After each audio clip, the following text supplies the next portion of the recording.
पक्षांना त्यांची मतं मांडायची होती. लोकसभेच्या निवडणुकीच्या वेळेला अनेक जे घोळ झाले होते, आपल्या वतीनं काय काय मुद्दे मांडण्यात आले? आज शिवसेना उद्धव बाळासाहेब ठाकरे आमच्या पक्षातर्फे आदरणीय सुभाष देसाईजी आणि मी आम्ही रिप्रेझेंट केलं आणि मुख्य निवडणूक आयुक्त आणि त्यांच्याबरोबर राज्य निवडणूक आयोगामधले सगळे पदाधिकारी ऑफिसर्स सगळे होते, अधिकारी वर्ग होता आणि या सगळ्या महाराष्ट्रामध्ये निवडणुका ज्या होऊ घातलेल्या आहेत आता या असेंब्लीच्या, त्या विधानसभेच्या निवडणुकांची तयारी, त्याची पूर्व पाहणी करण्यासाठी ही सगळी मंडळी आली आहे आणि त्यांनी राजकीय पक्षांना आज बोलावलं होतं. त्यामध्ये त्यांच्यासमोर लोकसभेच्या निवडणुकीमध्ये ज्या त्रुटी एवढ्या प्रमाणात होत्या की त्याचा परिणाम सरळ निकालांवर सुद्धा झाला आणि ते त्याच्यासमोर त्यांचा या सगळ्या गोष्टींचा आम्ही पाढाच वाजला.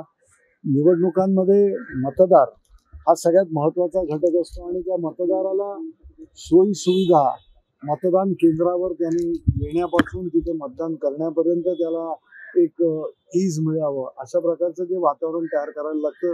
मुळात त्या गोष्टीकडेच संपूर्ण दुर्लक्ष होतं म्हणा किंवा काही ठिकाणी मोठमोठ्या रांगा, असं डोक्यावर येणारं ऊन, तिथे कुठलीच मतदान केंद्रावर कसल्याच प्रकारची सोय नाही, पाणी नाही, तिथे पंखा नाही, व्हेंटिलेशन नाही आणि या सगळ्या याच्यामध्ये लांबच्या लांब रांगा बघून मतदार सुद्धा कुठेतरी त्रस्त होऊन निघून जाताना असं चित्र दिसत होतं. बऱ्याच वेळेला त्या कंप्लेंट्स करून तिकडच्या निवडणूक अधिकाऱ्यांच्या लक्षात आणून की बाबा अशा रीतीने हे करणं, यामागे कुठेतरी काय वेगळा हेतू आहे की काय, सत्ताधाऱ्यांना नको आहे, इथे डिलेइंग टॅक्टिक्स होत आहेत, मतदान थंड काय काय ऑब्जेक्शन्स आतमध्ये मतदान केंद्रांवर ज्या गोष्टींवर घ्यायला नको, एकदा आधार कार्ड आणि बाकीच्या गोष्टीची तरतूद जी त्या गोष्टी पडताळून पाहिल्यानंतर की या गोष्टी नको असलेल्या याच्यावर बराच परिणाम झालेला आपल्याला दिसून आला. ही गोष्ट त्यांच्या समोर आपण मांडली. त्यानंतर तुम्ही ज्या वेळेला मतदान झाल्यानंतर ज्या वेळेला तुम्ही मतदानाची टक्केवारी जाहीर करता, त्या टक्केवारी जाहीर केल्यानंतर तुम्ही 4-4, 5-5 दिवसानंतर त्याच्यामध्ये येणारं प्रचंड व्हेरिएशन, यामधनं काय बोध घ्यावा? म्हणजे कुठंतरी या संपूर्ण प्रक्रियेवर संशय निर्माण होणं हे साहजिक होतं. तेही त्यांच्या नजरेस आणून दिलं की का असं व्हेरिएशन होतं आणि व्हेरिएशन मग ते 17C फॉर्म असेल किंवा त्या ठिकाणी पोलिंग एजंट्स, काउंटिंग एजंट्स यांना तुम्ही नेमणुका केल्यानंतर त्यांना आयडेंटिटी कार्ड दिल्यानंतर एक त्यांची अधिकारात्मक एक काही जबाबदारी असते, ती जबाबदारी पार सुद्धा त्यांना न पाडू देणं किंवा त्यांचं महत्त्व त्या ठिकाणी न ठेवणं, अशा प्रकारची ज्या काही गोष्टी आढळल्या आणि ज्या काही गोष्टी सर्रास होताना दिसल्या त्या सुद्धा त्यांच्या समोर आम्ही आणून दिल्या.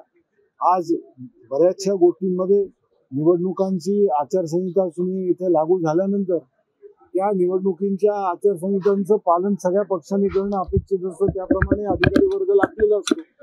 मग ते असलेल्या पक्षांच्या कार्यालयावर तिथे असलेल्या त्यांची जे काही सिम्बल्स असतील, त्यांच्या ज्या काही निशाणी असतील, नाव असेल, हे लोकांपर्यंत किंवा मतदारांवर त्याचा प्रभाव पडू नये म्हणून काळजी घेतात. पण प्राईम मिनिस्टरच्या ज्या काही तिथे असलेल्या ॲडव्हर्टिजमेंट्स आहेत, जी काही कामं झालेली आहेत, CMC असतील, तर त्या ठिकाणी यांना कोणी हात लावत नाही आणि मग त्यांचा प्रचार हा होत राहतो आणि बाकीच्या ठिकाणावर तुम्ही निर्बंध आणता.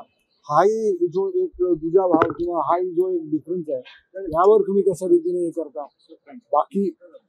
बाकी गोष्टींवर बऱ्याच ज्या काही गोष्टी होत्या त्यावर आम्ही निवेदन दिलं आणि लोकसभेमध्ये ज्या पद्धतीनं एक मोठं प्रश्नचिन्ह या महाराष्ट्रामध्ये बरोबर बाकी राज्यांमध्ये सुद्धा मतदारांनी आणि पॉलिटिकल पार्टीजनी या सत्ताधाऱ्यांविरुद्ध जे काय दाखवलं त्याबद्दलचा जाब या निवेदनांमध्ये आम्ही विचारला आणि त्याची उत्तरं ते देतील अशी अपेक्षा आहे.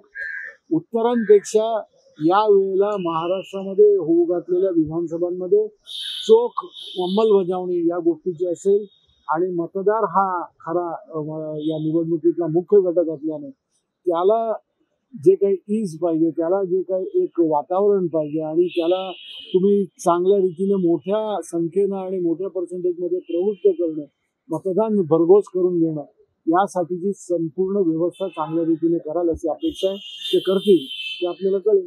निष्पक्ष निवडणुका होतील असं वाटतं तुम्हाला? निष्पक्ष त्यांच्या निवडणुका वतीनं होतील काही असं सूचना करण्यात आल्या होत्या, त्यांच्या वतीनं तुम्हाला काही सांगण्यात आलं? पक्षांना सूचना करण्यासारख्या गोष्टी नाहीयेत. आम्हाला जे काय आमचं कर्तव्य आहे त्या पक्ष करतच असतो, कारण निवडणुका म्हणजे या स्पर्धेमध्ये आम्ही जिंकणं, आमचे उमेदवार जिंकणं, पक्षाचं चांगलं तिथे मताधिक्यानं आपलं वाढणं, या गोष्टींसाठी प्रत्येक पक्ष करत असतो. त्यामुळे राजकीय पक्षांजवळून नाही, पण बाकीच्या गोष्टी आहेत की ज्याच्यामधनं ऍडमिनिस्ट्रेशन असेल, पोलीस यंत्रणा असेल किंवा निवडणुकीची संपूर्ण यंत्रणा असेल, याचा कल कुठेतरी सत्ताधाऱ्यांजवळ आणि सत्ताधीश त्याचा वापर करून घेत आहेत. अशा प्रकारचं चित्र हे फक्त राजकीय पक्षांना नव्हे तर तो मतदार अनुभवत असतो, जे अनुभवलं लोकसभेच्या याला.